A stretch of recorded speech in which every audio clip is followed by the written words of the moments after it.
Last night I posted that I found a couple little ghetto tips that I found. We're actually going to see if these work. And they actually seem to work okay. I did this one as a tester this morning just to make sure nothing bad happened. So I'm going to kind of take you through my process this morning of how I prep my nails for press-ons. Mainly I want to do it in the way that I would have you guys do it if you were to order a set and then try to do it on yourself. You know, that is how I would like you to do it. The only difference is I don't have glue with me, so I'm using gel polish, so translate as you will. So I got my cuticle tool. Freaking love this thing. It's a pincher tool for the C-curve. It's got a cuticle scraper, and it's got a cuticle pusher. Love this thing.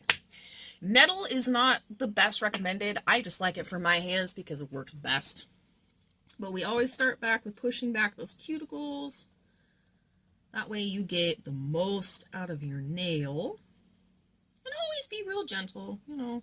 You don't want to right up in there. Because right here, we got, if I remember correctly, we have what's called the eponychium, which is like this little top tissue up here. And then you got your hyponychium, which is the soft tissue that's under the nail. And one thing you'll never see me do on clients is use these. There's a lot of state regulations that prevent certain salons from using them and stuff like that. I don't know how it is in Washington yet, but I personally don't like to use them because I still make mistakes, and I'm not a trained professional. I will make you bleed with these, and I don't want to do that. So, each kit will come with a little cuticle pusher, not this, because this was like 20 bucks. It'll come with a little wooden one that's a little easier to use, and then it'll come with a little file. Probably not this one, this is just one that I have. You want to buff up the surface. Actually here, let me do this, because I don't want a bunch of gunk all on my stuff. That's why I have these here. I'm just going to kind of buff these guys up, and also get rid of that cuticle at the same time, because you're going to push back some of that cuticle skin and you're going to have some of that dead tissue on the finger. It's natural. It's going to happen. You just kind of want to buff all that off. You don't want to go ham. Sometimes I can go a little ham because my nails sometimes are a little uneven on the surface, so I have to kind of get in there a little extra just to make sure there's no shine. And that's the trick here. That's what we're trying to do, is get rid of that shine. You want that nail to be matte. Matte, matte, matte. There we go. And sometimes I need a little extra cuticle pushing. I have horrid nail beds, so my cuticles need a lot of work sometimes, a lot of patience, a lot of love. I remember when my girl Kim used to do my nails on my land, I'm pretty sure she thought my cuticles were horrible. Shout out to Kim, though. She's a real trooper for taking care of these fingers, and I mean that. I love you, Kim. So, okay, I gotta talk about this girl for a second. Kimberly. I love her. She does her own boudoir business right now. She was one of the bridesmaids at my wedding.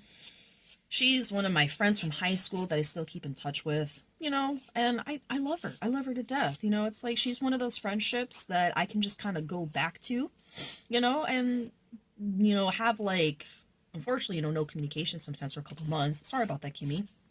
But, you know, it's always one of those, it's like I can just come back to the friendship and feel like nothing changed, you know, and I love that. I love that about Kim, and I miss her doing my nails so much. It was such a fun time. We would just sit and talk, and that's really where I got a lot of my inspiration to do nails, was from my friend Kim, because once she stopped doing nails, I had no one to do mine. Kimberly, it's not about. I'm just kidding. You're a real trooper. I love you. Absolutely. But yeah, when she quit doing my nails, you know, it was hard for me to find another nail tech that wouldn't, you know, charge me a crap ton because of my small little fingers. So I was just like, I think I can do this myself. That was probably the most bullshit statement I said at the time, because I tried doing it and it looked garbage. But I don't know, there was just something about doing nails that there's just something about it that's just so relaxing, awe-inspiring, creative. I can think of endless things with color combos and stuff like that, and it's a passion. It's a passion of mine, and I truly love it. Truly, truly. It's amazing. I think she was doing my nails 2014, 2015, and I think she stopped doing nails, I think, in 2015, if I remember right. I don't know. She'd be the good source on that. But that's when I started doing my nails, was 2015.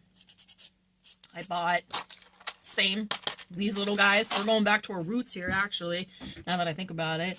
Bought a set of these, glued them on, called myself a nail technician, did myself a really garbage Pinterest idea, and look where we are now. So the apprenticeship program is getting nowhere. Yeah, the apprenticeship program isn't getting anywhere. They haven't actually even called me anymore since I have explained to them that I don't have any salons in my area that are willing to take me. They just literally have stopped communication. So it's like, wow, that's fantastic. Okay, thank you. That's wonderful. It's amazing. So I'm holding out. I have I think I still have like 60 days to get into a salon to start apprenticing. I'm still trying. I'm bugging a couple persistent salons, even though they've told me no. It's like, I'm still trying.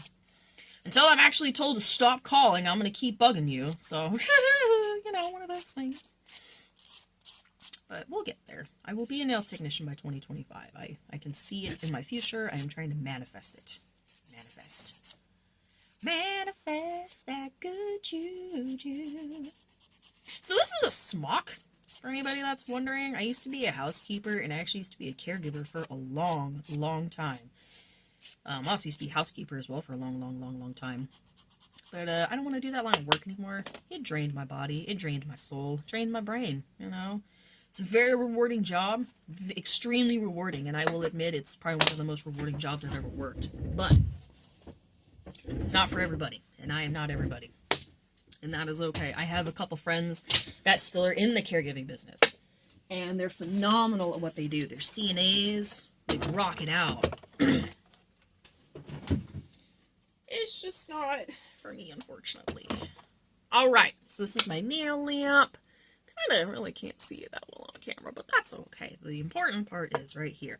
So this is my gel polish. So what I'm always going to recommend, we're just going to pretend this is glue for a second, okay? We're going to take a little bit of glue, quote unquote. We're actually going to put what's called a slip layer on your finger. So you're actually going to take it and you're actually going to kind of massage it into your finger. And I just realized my battery is really starting to die, so I got to keep an eye on that. Perfect. So you actually want to massage it into that nail because you just put a lot of grooves in that nail. It's going to have a lot of surface area. And then you want to take and put some as well on your tip. Make sure your side walls are covered. The cuticle area is really good and covered. I always move my polish out of my lamp's path because you just never know. And then you take it, line it up as straight as you can. Okay. And then I'm going to take this into my lamp. If it was glue, you would just hold it onto your finger. That's all you would do, is just hold it onto your finger for probably about 10 seconds. And then just take it off and you're done. In my case, I have to glue it for 60 seconds just because it's a UV LED gel polish is what I'm using. It's just what I had. If I'd have had glue, I probably would have used glue, to be honest. Just to kind of get that full effect of, like, this is what we're going to do if, you know, if you order a thing and do it on yourself. I just want to kind of set the proper expectation, if that makes sense, you know? So, got 26 seconds left. He's just chilling in the lamp. I'm finding with these, because they're a little opaque, a little extra cure time is needed just to make sure, because I'm really paranoid. I want these to last on my fingers. I'm only going to do one hand. I'm not going to do both on camera, because I gotta really focus with this hand, and I don't want to be, like, ragingly silent the entire time. So, but it's a very simple process, and then probably once I get some more of these tips, the proper gelish soft tips, these last a lot longer, they're a lot firmer than these guys, because these guys are decently flimsy. I don't want to bend them right now because it'll crease, but, oh, but look at that! That cute little nail, and then I'm just going to take my little cutters, because they're a little long for me, and we're just going to take it, and we're just going to trim it, and there we go.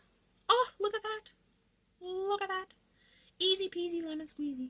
Alright. My phone battery is dying, so I'm going to do the rest of these off camera real quick, but I hope that that kind of helps a little bit with how these are applied and a little bit of the process. So,